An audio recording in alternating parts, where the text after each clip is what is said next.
Hey, it's Prerak, and today we will be installing these 2013 Passat seats in my 2010 Laura.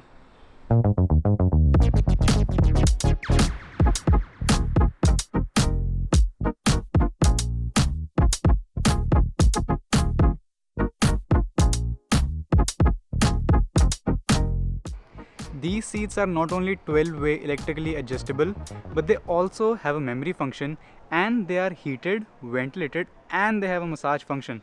As you can see, these are the two memories, 1 and 2, and this right here is a massage button, and this is the button for ventilation.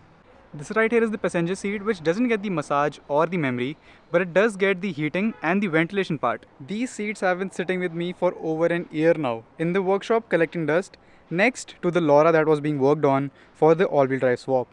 So let's clean them up so they look less dirty than this. While cleaning the seats, I was fighting against the sun. As soon as I would spray my all-purpose cleaner, it would just evaporate. So I had to use a lot more than needed. Look at the difference between a cleaned seat and a seat that's yet to be cleaned. I actually ran out of my all-purpose cleaner. I made this with Coach Kimi Green Star, but I ran out of it, so we'll clean this one later. But look at the difference it has made. So with the driver's seat cleaned, let's get to work on installing it in the car.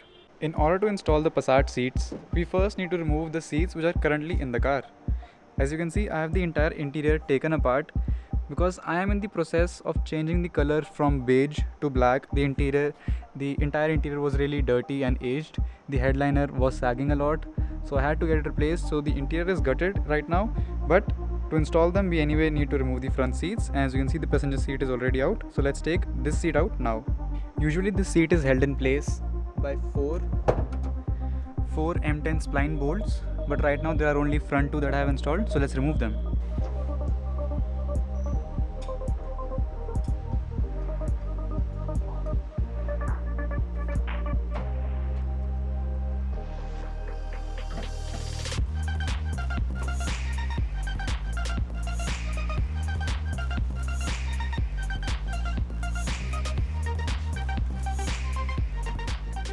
With the seat removed, you can see that there was a small fire here at some point. This happened when I was getting those two brackets welded for the all-wheel drive swap, and it was a very small fire. I was able to get it off very quickly, so you can ignore that. I'll see if I repair it later on. With the seats removed, we can shift our focus towards wiring. These are the blocks in which these connectors lock in. These are under the driver seat and the passenger seat as well, and these are the connectors for the Passat seats. I did some research to check what wire goes where, and as you can see, this is the schematic for the driver side and this is the schematic for the passenger side. It's pretty simple. It's just power, ground and CAN bus, and for ventilated seats there's just one power that we need to give extra, and the rest is for heating, which we will take up on a later date, because for that we need to upgrade that panel over there as well, and I wish to install an automatic climatronic with dual zones, so we'll take up that project at a later stage. For now we will activate the ventilation and the rest of the electric functions of the seat. So let's begin by first wiring the driver side seat. I got the connectors cut out of from the Passat I got the seats from.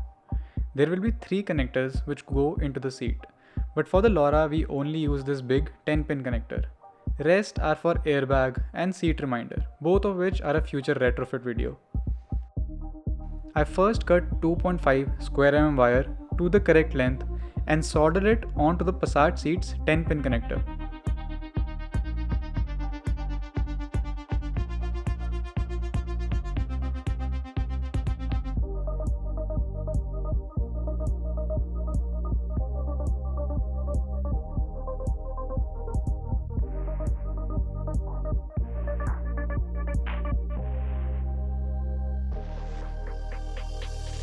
And for the thinner canvas lines, I use canvas wire out of some scrap wiring from a Skoda Superb.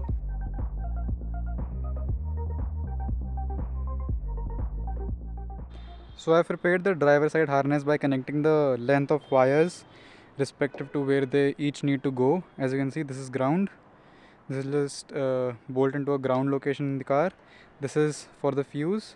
This is the correct terminal for the fuse, which will be just inserted in fuse number 33. It has an empty slot. This is CAN bus, which will be connected to the GAN gateways wires. and this wire is for ventilation, which will be connected to fuse number 1. So let's tape it up and start connecting these. Now the harness is ready, it is taped up. These extra wires that you see are responsible for heated seats. These will be installed later when we will activate the heated function of it. So far we are going to activate all the electronic functions, give it CAN bus and have ventilation work. In order to add power for seats and ventilation, we need to access that fuse box over there. At first there will be a panel right here. In my case I have removed it, but there are just 5 screws which hold it in. Once removed, you can see the fuse box right here. In order to access it, we need to first remove this trim panel on the driver side, and then you can see the screws for the fuse box. There's one at the bottom and there's one hidden back there. Once the fuse box is pulled out, the pink grid on it needs to be pushed up slightly to allow the new terminal of power to be inserted. I am using fuse slot number 33 because it's empty and direct to the battery. It is responsible for the sunroof in the cars which have them, but I'm never going to add sunroof in this one, so this slot is perfect to be used. I then wire the ventilation to fuse number 1, which is on ignition.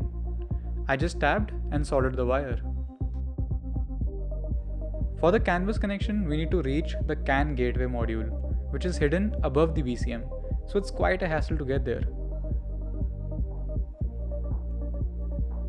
First we need to drop the BCM down with its 2 locks on each side and then reach really far to get to the CAN gateway module. This is the connector of the CAN gateway. We need to connect to the wires in slot number 5 and slot number 15 of this connector. I route the CAN bus wires behind the BCM just like OEM wires are routed and tap into the correct wires to take CAN signal. CAN bus is just a data bus which allows all the modules in the vehicle to communicate with each other. A lot of the functions of the driver's seat are dependent on this CAN connection. Wiring for the driver's side seat is now entirely done.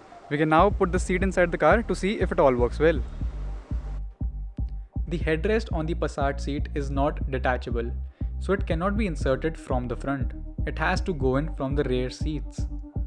Having no interior in the car helped here, as I was not worried to scratch any trims, but instead I ended up damaging the wrap slightly. Anyway, the seat was in, and when I connected it, everything worked well, so I bolted the seat down.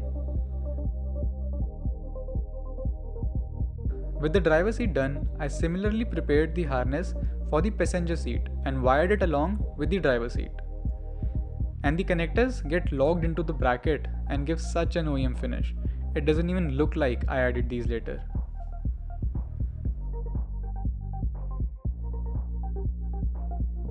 So with the wiring completed, I put the passenger seat inside as well, and this is what the seats look like finally.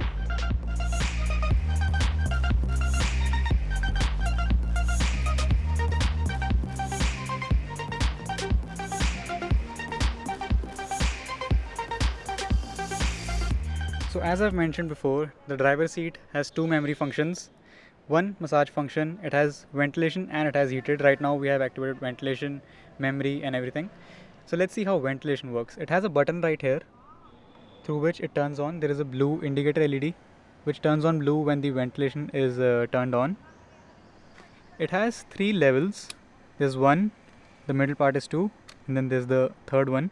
But I think everyone is only going to use it at the 3rd ventilation setting, because even at the 3rd ventilation setting it's not very strong. I'll show you with this cloth. So right now the ventilation is turned off. If I turn it on, you will notice this will float up, as you can see. And if I turn it off, it floats down. The ventilation is mostly focused in this area right here and the upper part right here. It's not very present at the bottom, but over here it's pretty good. And you really feel the benefit of ventilated seats when you have sweat build-up, because the air gets blown directly onto your body where there's sweat, and it just cools it down really quickly. The sweat dries off really quickly, so that's where it shines in peak summers. And to have really cold air blow straight into the seat, what I do is I put it halfway at the footwell and halfway at the upper vent so that the cabin gets cold as well. But the reason behind putting it halfway to the footwell is that there are vents right under the seat which will pick up the cold air and throw it straight to your body. So that's how ventilation works, and this is how the memory function will work. If the seat is put in any random position than the one I've set in, like I have mine set at number 2 of the memory, if I press this button, it will entirely move on its own and come to the position where I've set it, as you can see right here.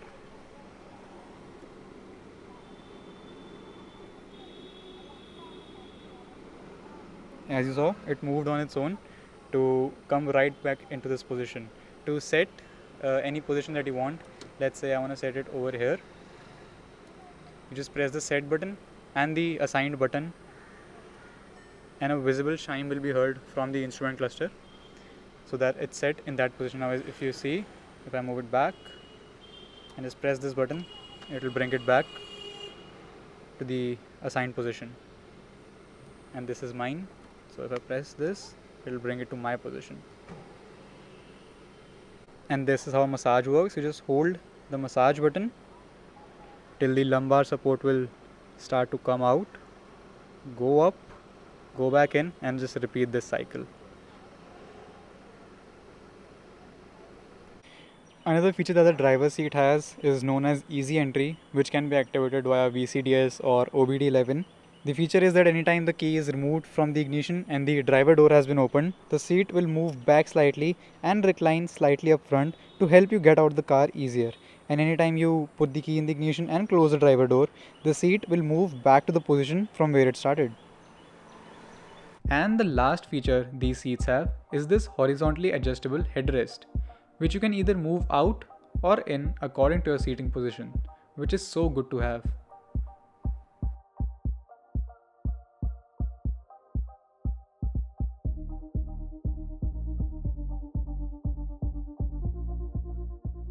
So those were all the features and functions of the seat. Now let's discuss about their comfort.